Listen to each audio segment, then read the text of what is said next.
Cada vez que se produce una muerte, cada vez que una forma de vida se desvanece, Dios, el informe inmanifestado, brilla a través de la abertura dejada por la forma disuelta. Por eso lo más sagrado de la vida es la muerte. Por eso la paz de Dios puede llegar hasta ti en la contemplación y en la aceptación de la muerte. Qué efímera es cada experiencia humana, qué breves nuestras vidas. Hay algo que no esté sujeto al nacimiento y a la muerte, algo que sea eterno. Considera este hecho: si solo existiera un color, digamos el azul, y el mundo con todo lo que contiene fuera azul, entonces no habría color azul. Es necesario que haya algo que no sea azul para poder reconocer el color azul, de otro modo no destacaría, no existiría. Asimismo, no hace falta que haya algo no pasajero ni impermanente para poder reconocer la evanescencia de todas las cosas. En otras palabras, si todo, incluyéndote a ti mismo, fuera impermanente, llegarías a darte cuenta de ello. El hecho de que seas consciente y puedas testificar la naturaleza pasajera de todas las formas, incluyendo la tuya, no implica que hay algo en ti que no está sometido a la muerte. A los 20 años eres consciente de tener un cuerpo fuerte y vigoroso. 60 años después eres consciente de tener un cuerpo envejecido y débil. Es posible que tu forma de pensar también haya cambiado desde que tenías 20 años, pero la conciencia que sabe que tu cuerpo es joven o viejo, o que tu forma 52 de pensar no es la misma, no ha cambiado. Esa conciencia es lo eterno en ti, la conciencia misma. Es la vida una sin forma. ¿Puedes perderla? No, porque eres ella. Algunas personas entran en una paz profunda y se vuelven casi luminosas. Justo antes de morir, como si algo brillara a través de la forma que se está desvaneciendo. A veces ocurre que personas muy enfermas o mayores se vuelven casi transparentes, metafóricamente hablando, en las últimas semanas, meses o incluso años de sus vidas. Cuando te miran, puedes ver la luz que brilla a través de sus ojos. No queda sufrimiento psicológico. Se han rendido y por tanto la persona, el yo egótico de fabricación mental, ya se ha disuelto. Han muerto antes de morir, y han encontrado esa profunda paz interna que es la realización de lo inmortal dentro de ellos. Cada accidente o desastre contiene una dimensión potencialmente redentora, de la que no solemos ser conscientes. El tremendo impacto de la muerte inminente y totalmente inesperada puede obligar a tu conciencia a desidentificarse completamente de la forma. En los últimos momentos antes de la muerte física, y mientras mueres, te experimentas como conciencia libre de forma. De repente ya no queda temor, solo paz y el conocimiento de que todo está bien y que la muerte solo es la disolución de la forma. Entonces reconoces que la muerte es ilusoria, tan ilusoria como la forma con la que te habías identificado y creías ser.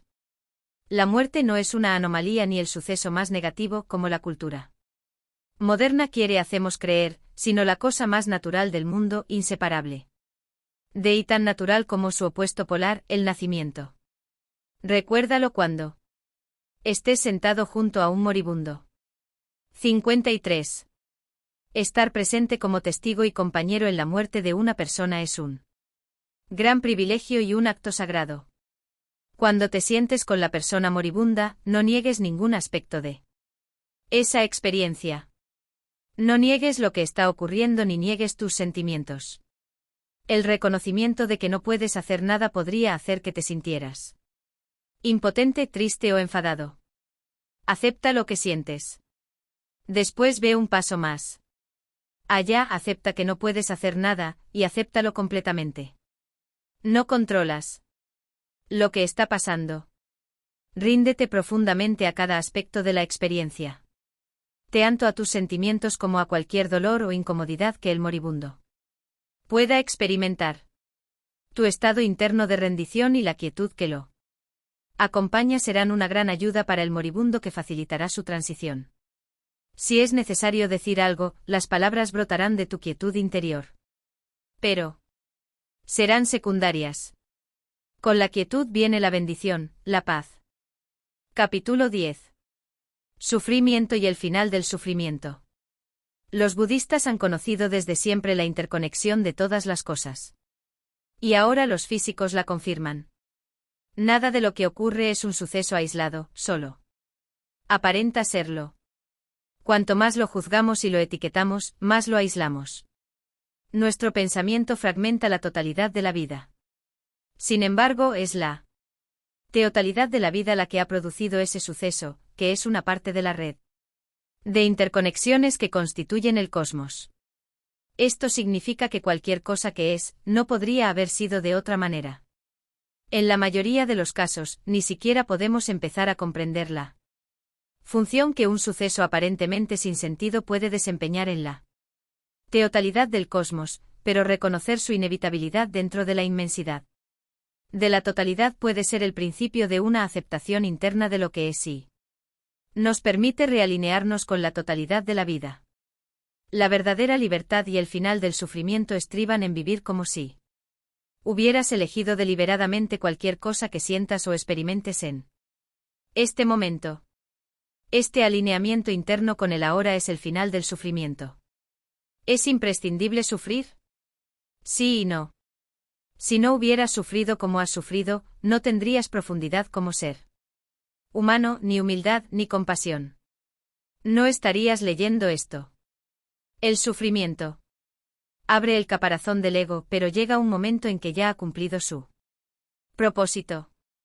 El sufrimiento es necesario hasta que te das cuenta de que es innecesario. 55. La infelicidad necesita un yo fabricado por la mente con una historia, una identidad conceptual. Necesita tiempo, pasado y futuro. Cuando retiras el tiempo de tu infelicidad, ¿qué queda? Únicamente te momento tal como es. Puede ser una sensación de pesadez, agitación, tirantez, enfado e incluso náusea. Eso no es infelicidad y no es un problema personal. No hay nada personal en el dolor físico humano. Simplemente es una intensa presión o una intensa energía que sientes en alguna parte del cuerpo. Al prestarle atención, la sensación no se convierte en pensamiento, y ese modo no reactiva el yo infeliz. Observa qué ocurre cuando dejas que la sensación sea. Surge mucho sufrimiento, mucha infelicidad, cuando crees que es verdad cada pensamiento que se te pasa por la cabeza. Las situaciones no te hacen infeliz. Pueden causarte dolor físico, pero no te hacen infeliz. Tus pensamientos te hacen infeliz. Tus interpretaciones, las historias que te cuentas, te hacen infeliz. Los pensamientos que estoy pensando ahora mismo me hacen infeliz. Cuando te das cuenta de este hecho, rompes tu identificación inconsciente con dichos pensamientos. ¡Qué día más horrible! Él no ha tenido el detalle de devolverme la llamada. Ella me ha decepcionado. 56. Pequeñas historias que nos contamos y contamos a otros, a menudo en forma de quejas. Están diseñadas inconscientemente para ensalzar nuestro siempre deficiente sentido de identidad, haciendo que nosotros tengamos razón y la otra persona esté equivocada.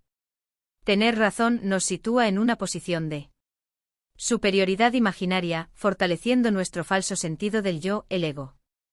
Este mecanismo también nos crea algún tipo de enemigo. Sí, el ego necesita enemigos para definir sus límites, y hasta el tiempo meteorológico puede cumplir esa función.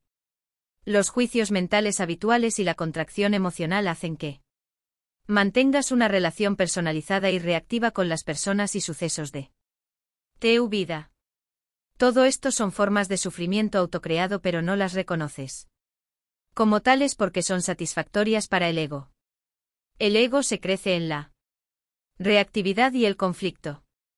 Qué simple sería la vida sin estas historias. Está lloviendo. Él no ha llamado. Yo estuve allí. Ella, no. Cuando estés sufriendo, cuando te sientas infeliz, estate totalmente con lo que es ahora. La infelicidad y los problemas no pueden sobrevivir en el ahora. El sufrimiento comienza cuando nombras o etiquetas mentalmente una situación como mala o indeseable. Te sientes agraviado por una situación y ese resentimiento la personaliza, haciendo que surja el yo reactivo. Nombrar y etiquetar son procesos habituales, pero esos hábitos pueden romperse. Empieza a practicar en pequeños hechos el hábito de no nombrar. Si pierdes el avión, si dejas caer y rompes una taza, o si te resbalas y caes en un 57. Charco, ¿puedes contenerte y no llamar mala o dolorosa a esa experiencia? ¿Puedes aceptar inmediatamente que ese momento es como es? Considerar que algo es malo produce una contracción emocional en ti. Cuando dejas que la situación sea, sin nombrarla, de repente dispones de una enorme energía. La contracción corta tu conexión con ese poder, el poder de la vida misma. Comieron el fruto del árbol del conocimiento bien y del mal. Ve más allá del bien y del mal absteniéndote de etiquetar mentalmente las cosas, de considerarlas buenas o malas. Cuando vas más allá del hábito de nombrar, el poder del universo se mueve a través. Cuando mantienes una relación no reactiva con las experiencias, muchas veces lo que antes hubieras llamado malo dará un giro rápido, cuando no inmediato, mediante el poder de la vida misma. Observa qué ocurre cuando, en lugar de considerar mala una experiencia, la aceptas internamente, le das un sí interno, dejándola ser como es. Sea cual sea tu situación existencial, ¿cómo te sentirías si la aceptases completamente como es, ahora mismo? Hay muchas formas de sufrimiento sutiles y no tan sutiles que consideramos normales y que generalmente no reconocemos que nos hacen sufrir, e incluso pueden ser satisfactorias para el ego: irritación, impaciencia, ira, tener un problema con algo o alguien, resentimiento, queja. Puedes aprender a reconocer todas esas formas de sufrimiento cuando se presentan y reconocer: en este momento estoy creando sufrimiento para mí. 58. Mismo. Si tienes el hábito de crearte sufrimiento, probablemente también harás sufrir a otros. Estos patrones mentales inconscientes tienden a llegar a su fin por el simple hecho de hacerlos conscientes, dándote cuenta de ellos a medida que ocurren. No puedes ser consciente y crearte sufrimiento a ti mismo. Este es el milagro: detrás de cada estado, persona o situación que parece malo o malvado se esconde un bien mayor. Ese bien mayor se te revela tanto dentro como fuera, mediante la aceptación interna de lo que es. No te resistas al mal, es una de las más altas verdades de la humanidad. Un diálogo. Acepta lo que es. Realmente no puedo aceptarlo. Hace que me sienta molesto y enfadado. Entonces acepta lo que es. ¿Aceptar que estoy molesto y enfadado? ¿Aceptar que no puedo aceptarlo? Sí. Lleva aceptación a tu no aceptación. Lleva rendición a tu no rendición. A continuación observa qué ocurre.